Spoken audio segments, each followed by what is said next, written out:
presidente Osmócio foi o primeiro presidente eleito pelo voto direto e democrático depois de mais de 50 anos de ditadura no Paraguai. Ele agora conversa com a gente sobre a realidade hoje do Paraguai. Presidente, bem-vindo ao programa Diplomacia, muito obrigado pela sua presença. Passados aí já várias décadas depois dessa primeira eleição histórica pelo voto direto, qual é hoje a realidade do Paraguai? A democracia está completa? Bueno, yo diría que todavía no llegó a una madurez total, ¿verdad? Pero vamos avanzando. Nuestra historia, desde la parte indígena, la conquista española y todos los presidentes que han gobernado nuestro país siempre han tenido una filosofía, digamos, vertical, de modo que poca experiencia hay en una democracia. Pero yo creo que hay que reconocer que en nuestro país ha ocurrido algo que sui generis, que es el paso del gobierno del Partido Colorado mayoritario a otro partido asociado a un frente electoral. Eso ha pasado sin traumas, pacíficamente, democráticamente. Yo creo que ese es un signo de que nuestro país ha dado un paso adelante muy importante en el sistema democrático que tienen outros países. A Constituição paraguaia, que o senhor foi, como o senhor mesmo disse antes dessa entrevista, debutou, né, foi quem iniciou essa nova Constituição, ela tinha uma cláusula que previa que durante 5 gerações, descendentes do ex-ditador Stroessner ou do ex-presidente do general Rodrigues não poderiam entrar na política. Há um risco de um retrocesso ainda hoje no Paraguai? Eu não creio que haja um peligro de retrocesso.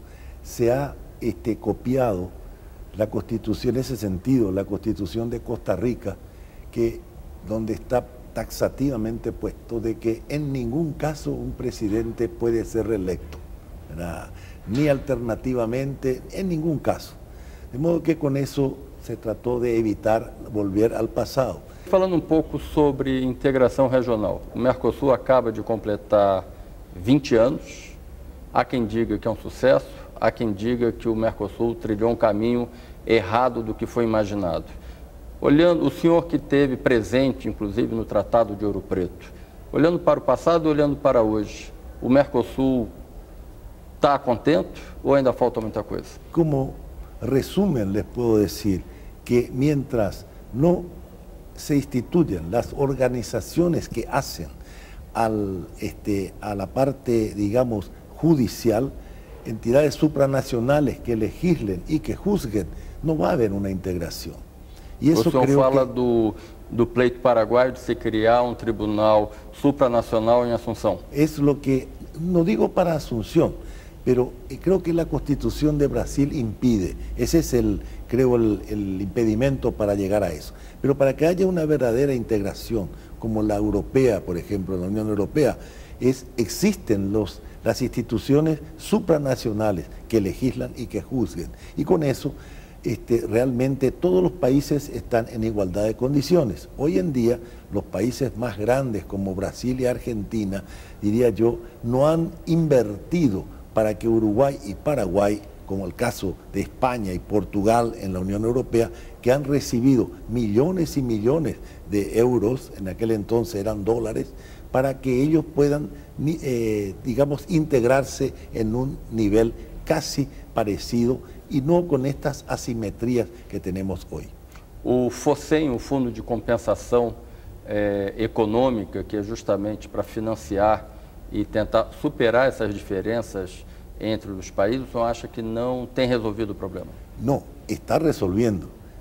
Falta um tempo, ¿verdad? Há inversões em infraestrutura, etcétera, que FOSEM está digamos, proveyendo, pero todos esos resultados todavía falta un tiempo para ver.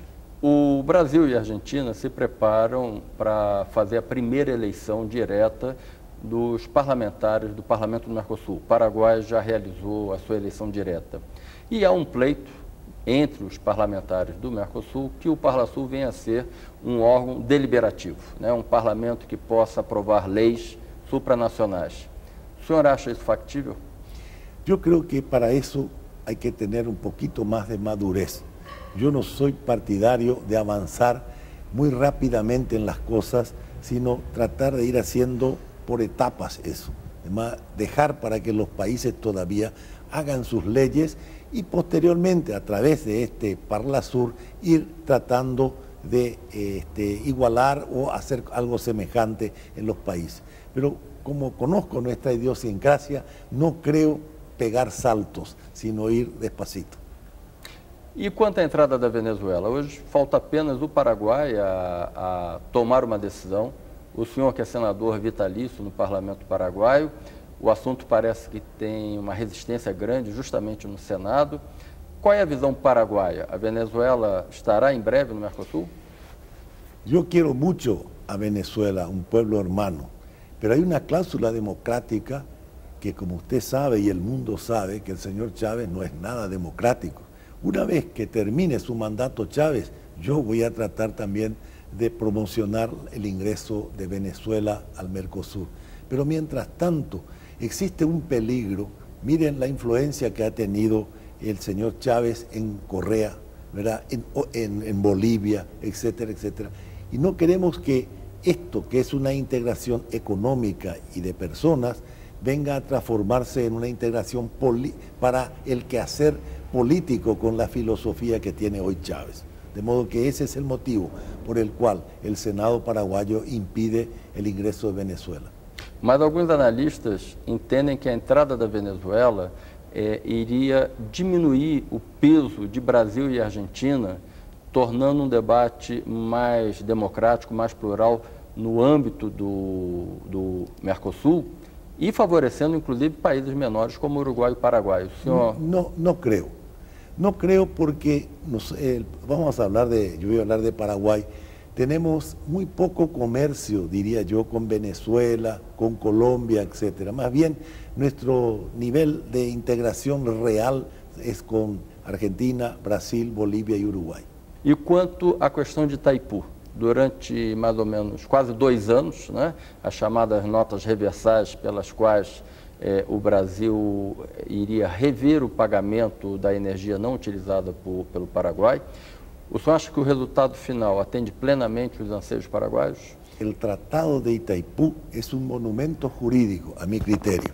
En la época del presidente Fernando Enrique Cardoso y durante mi presidencia hemos logrado, diría yo, establecer el equilibrio económico a largo plazo de Itaipú. ¿Qué quiere decir eso? Pasar de un sistema indeterminado a un sistema determinado para que en el año 2023 esté totalmente pagada la deuda que tomó Itaipú para su construcción, tanto para la parte civil como para la parte electromecánica.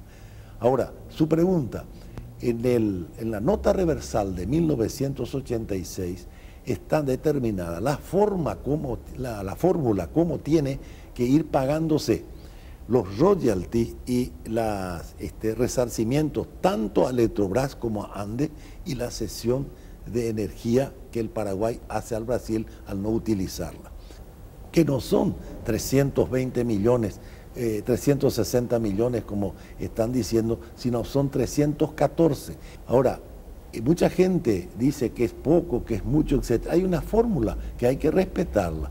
Hay un concepto que siempre dice, Brasil paga. No, para mí pagan brasileños y paraguayos que consumen la energía. Ahora, en el 2023 no se va a deber.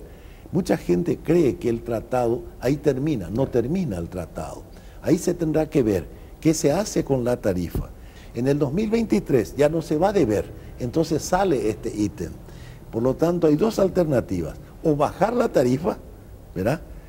O segundo, mantener la tarifa y el dinero que correspondía al pago de las deudas dividir en 2 partes. Presidente, a América do Sul ela caminha com 2 processos ou 3 processos de integração, né? De um lado tem o Mercosul, do outro tem a CAN, né? E por um outro lado, um terceiro lado, tem a Unasul. O Mercosul vem atraindo novos parceiros além do Cone Sul. A CAN, por outro lado, vem perdendo parceiros, né? A Venezuela acabou de anunciar a sua saída definitiva. O Peru, ao assinar um tratado de livre comércio com os Estados Unidos, pelas regras internas da CAN, terá que fazer uma opção. O senhor acha que o futuro é a Unasul ou o futuro é engrandecer, ampliar o Mercosul? Ampliar el Mercosur. Porque la única dificultad que existe es que los países andinos tienen un acuerdo entre ellos que si cualquiera de esos países ingresa al Mercosur, le da derechos a los otros países también para que tengan los mismos beneficios. Y eso va a ir por etapas. Yo tengo mucha fe en eso, que toda América del Sur se va a integrar, pero hay que ir pasando etapas, ¿verdad? Y tratando de ir puliendo estas dificultades. E qual o futuro do Paraguai a partir do fim do mandato do presidente Lucro? Yo creo que realmente mi partido, el Partido Colorado, vuelve a asumir la presidencia de la República, dada la, diría yo, la poca gestión que tienen gubernativa los actuales partidos que conforman este frente, tanto el Partido Liberal con otros partidos más pequeños que conforman hoy lo que es el oficialismo paraguayo. E o senhor acredita que será um processo tranquilo, como foi a primeira transição do Colorado para os partidos de esquerda, ou o senhor acha que poderíamos estar vivendo situações semelhantes ao que ocorreu na Bolívia? No hay condiciones en el Paraguay. Yo creo que ya se ha puesto un hito, dejar para atrás el pasado y mirar el futuro.